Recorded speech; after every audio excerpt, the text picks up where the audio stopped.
Welcome to Vows to Keep Radio with David and Tracy Sellers. The mission of Vows to Keep is to help couples develop a biblically healthy marriage through the application of God's Word and a deeper relationship with Him. They desire to help you and your spouse grow closer to each other and closer to the heart of God's design for your marriage. Now, here's David and Tracy with today's broadcast. It's great to be with you again on Vows to Keep Radio. We are David and Tracy Sellers, and we, like you, made vows to keep. So to kick off this broadcast today, I've got a funny story for you. Maybe you can relate with. I like funny stories.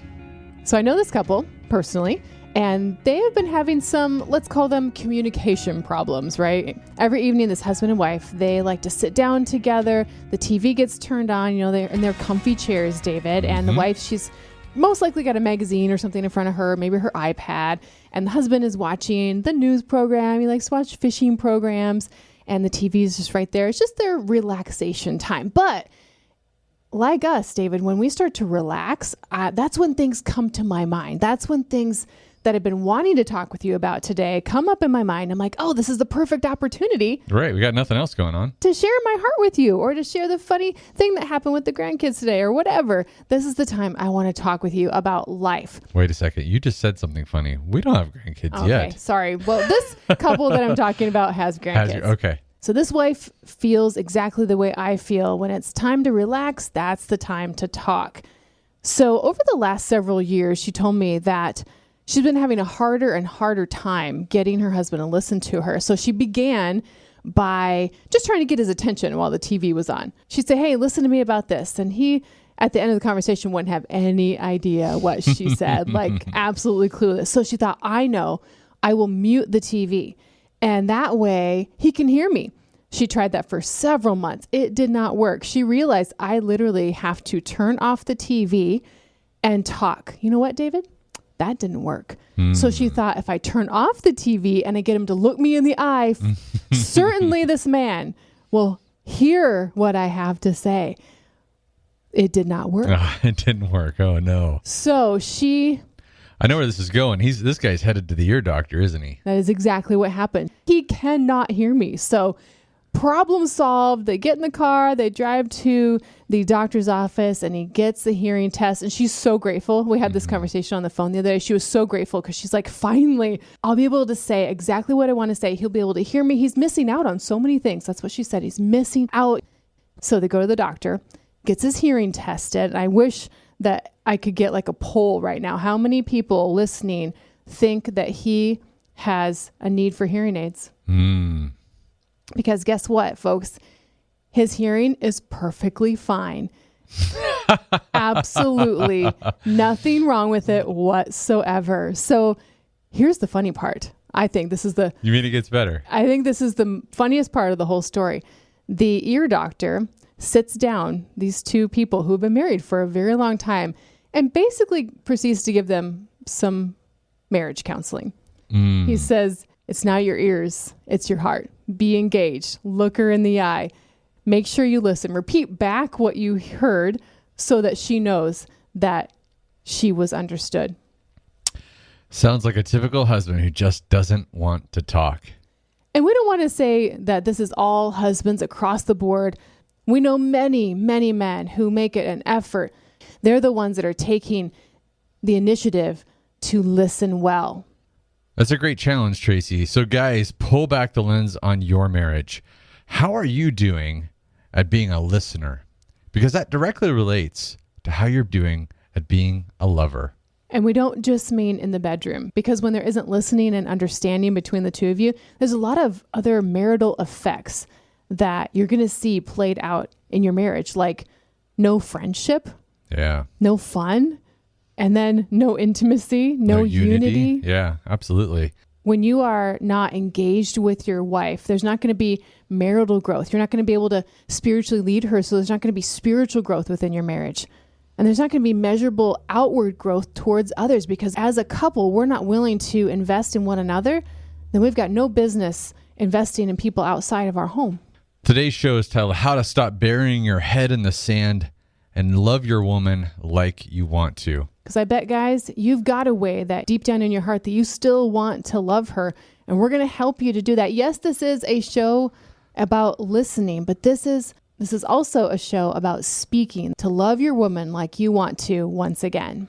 So yes, we are talking to husbands today, but if there are any wives listening, and I know there are some, as wives, one of the things we most want from our husbands is for them to listen to us. We have something to say. We seem to never run out of things to say. Sorry about that, David. And with our husbands being the closest person to us in our lives, right? We spend the most time with them. We see them the most. We want to be known by them. And in order to be known and understood, we want to be listened to. Let me tell you guys, there are so many times when I'm kind of rattling off with my words. I've got a purpose to them, but sometimes they just need to come out. I'm talking to David, trying to explain how I feel, and I start to get frustrated because I can't express myself. There's a point I'm trying to get across. It's just not working. And then David, he speaks these two little words to me, 2 words, and magically I calm down. Magically, I stop talking. Now, that's not his goal. He's not trying to get me to shut up, but it's not Those aren't the 2 words, shut up, then. No, shut up are not the 2 words. We don't use those words in our house. No, we don't. So it's not that my words just go down in number. I'm talking about I literally stop talking. So do you want to know what those 2 little words he says are?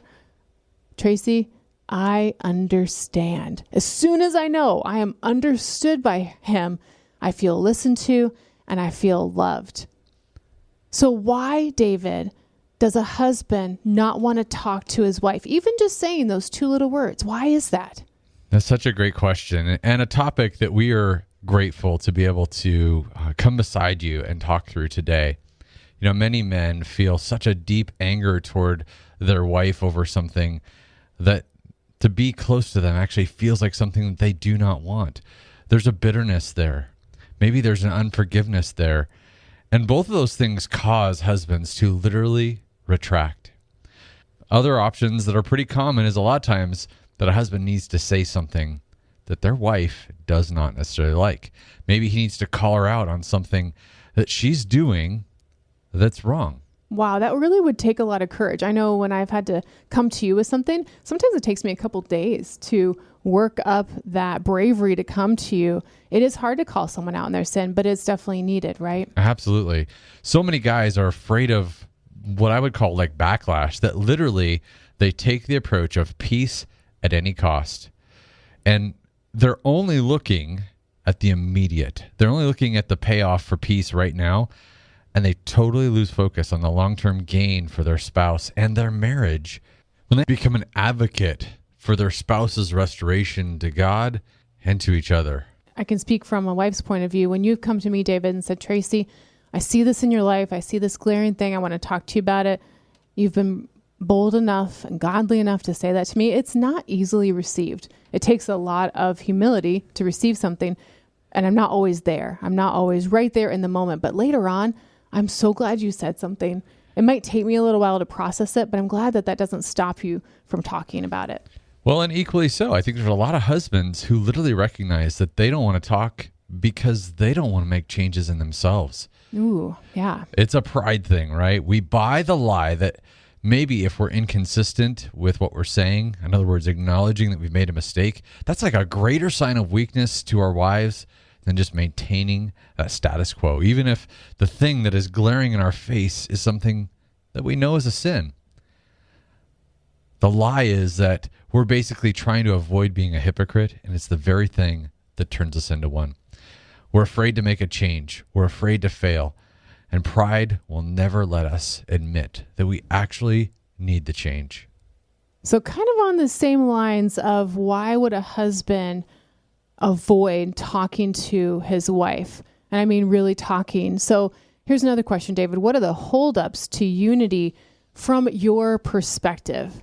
I have to say that certainly a wife that is angry, someone who rejects that input into her life, is definitely a roadblock for any husband. Maybe a wife that's complaining that you're not engaged. In other words, you're not measuring up to her standards. Now, a lot of times that's actually a true statement, but there's many times where her standards are actually far beyond God's standards. Another thing, David, that hold up to unity is a lot of times we're just not agreeing, especially on a major topic in our life, like finances or parenting or getting a dog, for example, like, I really want a dog.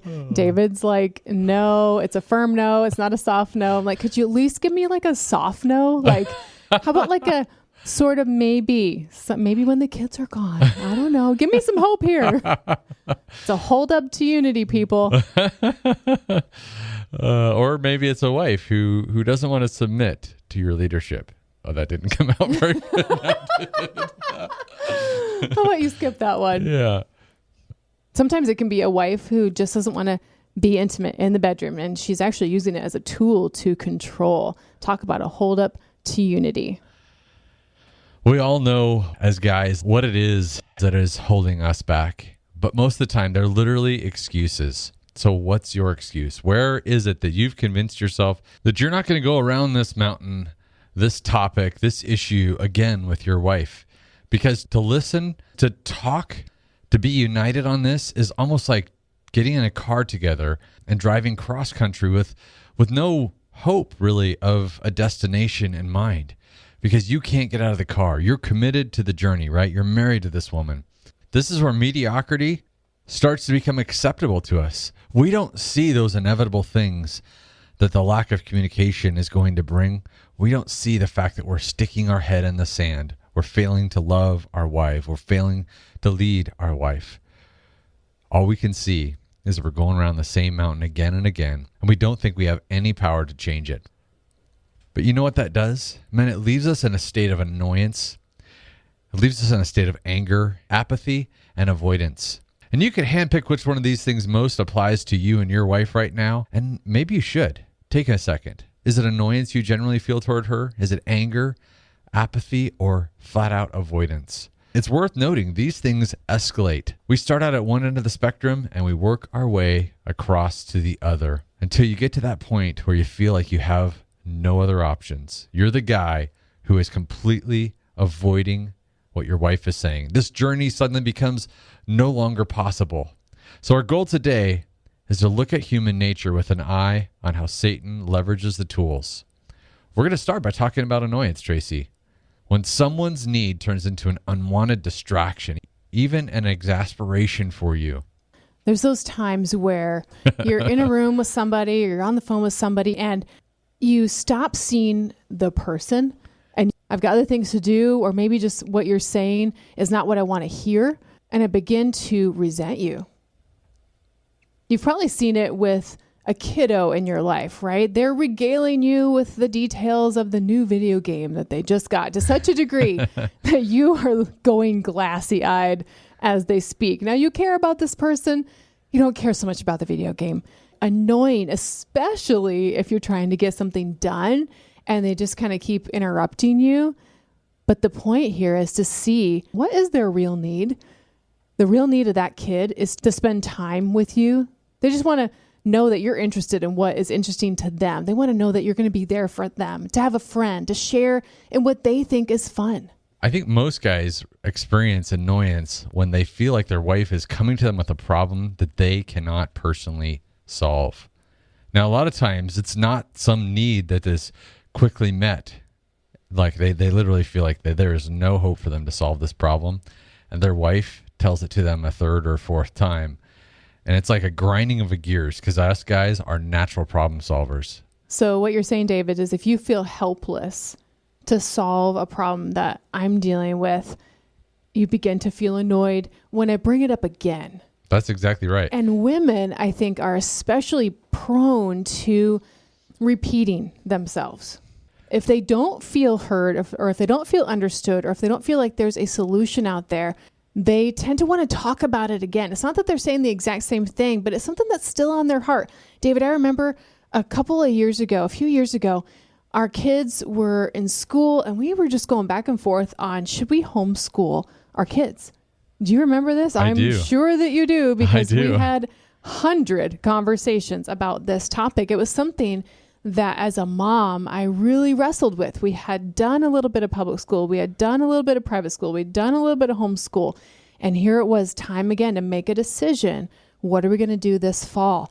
And I was just torn up inside about it because I was afraid to make the wrong decision. So I'd say, hey, do you want to go on a walk? Well, I really had an ulterior motive. I was like, I need to talk about this with you. I need to get away from the kids. And you were so patient with me. But I'm sure at some point during that, you had to be annoyed with me. Like, she's bringing it up again. No, here it is. Well, we're going to talk more about this later in the broadcast. I'll give you guys the tool I use. And it's a tool I think that honors God, and you'd find it in God's word about what to do. But in one word, I'm going to tell you it's prayer. There's so many things that we have to communicate about in a marriage. And you know what? There's a lot of them that drive annoyance just because it's not a need that has a quick solution. For example, how many times have you experienced a situation where you could see a problem in your spouse's life, a sin really, and you didn't realize that God had actually equipped you not only to meet the need, but to just open your eyes to their condition? Let's give just a real practical example, David, because we all have TVs in our lives. Now, in our household, the TV is actually in the basement, so it's not on very often. It was in our loft for many years. It's not something that we turn on all the time, but there are things like phones and iPads and tablets, and TV is just very easily accessible, even if it's not a giant big screen in your living room. The point I'm trying to make here is there's a lot of opportunity for people, husbands and wives and kids and everybody, to be absorbing things from TV that are not godly. In fact, sometimes it could even turn into a sin, what we're watching, because God says, set no vile thing before your eyes, right? And here I am watching this thing, and God's word is true, and it proves true every time, David, where what we put into our hearts is going to come out in our lives. So building on what you've said, Tracy, there's times where there's tones that become part of our everyday walk in our home. And I've met a lot of husbands who've said, I don't really understand why at some point she started just like being more snippy and more disrespectful. Or at some point my kids started to take on a tone or an attitude. And then it dawns on us that what is going into them is coming out of them. And pretty soon we have to transition from the annoyance that we feel to the responsibility that we have.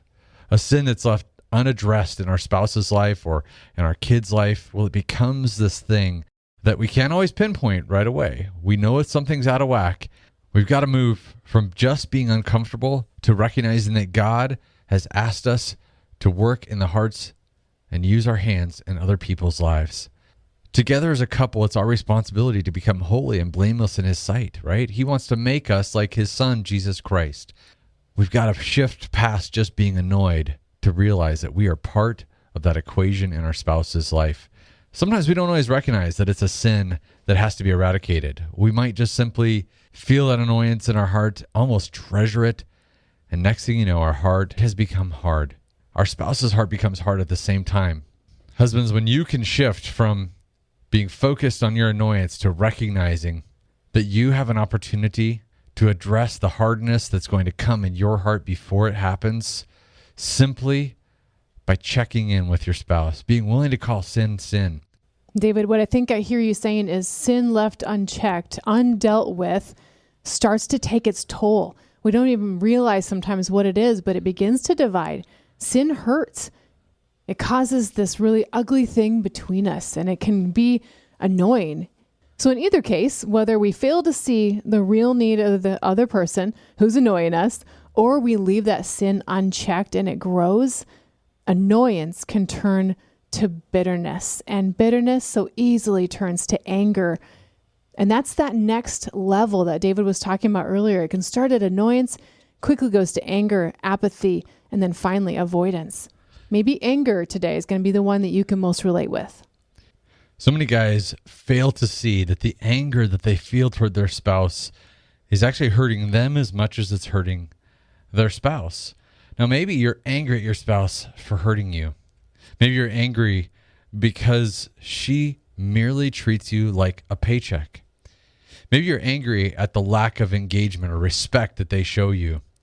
Maybe you're angry at the lack of abundance of intimacy, the lack of abundance of physical intimacy in your marriage. Maybe you're angry because her sin has finally begun to take shape in a way you can't deny its effects in your life. If the antidote to annoyance is seeing the actual underlying need of that person and being willing to address it, the antidote to anger is forgiveness. Mark 11:25 reminds us that when we're praying, we must first forgive anyone who we hold a grudge against, so that our Father in heaven will forgive our sins as well. It's a hard truth. What we don't realize is that a heart that has just had enough and we no longer want to hear our spouse is one that has allowed the first bit of hardening to occur. And you quickly go down a slippery slope from anger to apathy. And apathy is just that feeling of, I don't care anymore. Or maybe that's just the message that you're sending to yourself. When something happens within your home, you don't want to deal with it anymore. You're so angry. Now you're just telling yourself, I don't care. And you begin to slowly remove yourself from marriage and family situations. And it is just as destructive, if not more so dangerous than anger, because it shuts off the flow of emotion that God has given you. And you're convinced over time that it just doesn't matter anymore.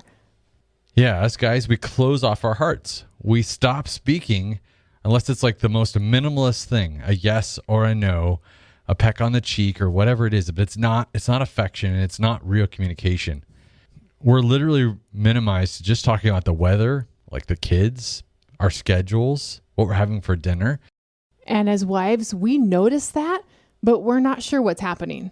We might see the symptoms, but we're not sure if it's maybe you're overwhelmed at work or maybe you're frustrated with one of the kids, or is it something I did? We begin to question, and a lot of doubts can creep in this stage.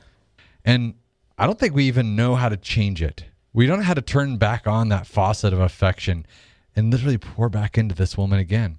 And it probably goes back to the last topic about this, about anger. If that forgiveness hasn't happened, David, then we're not going to want to talk to our spouse, to pour into them.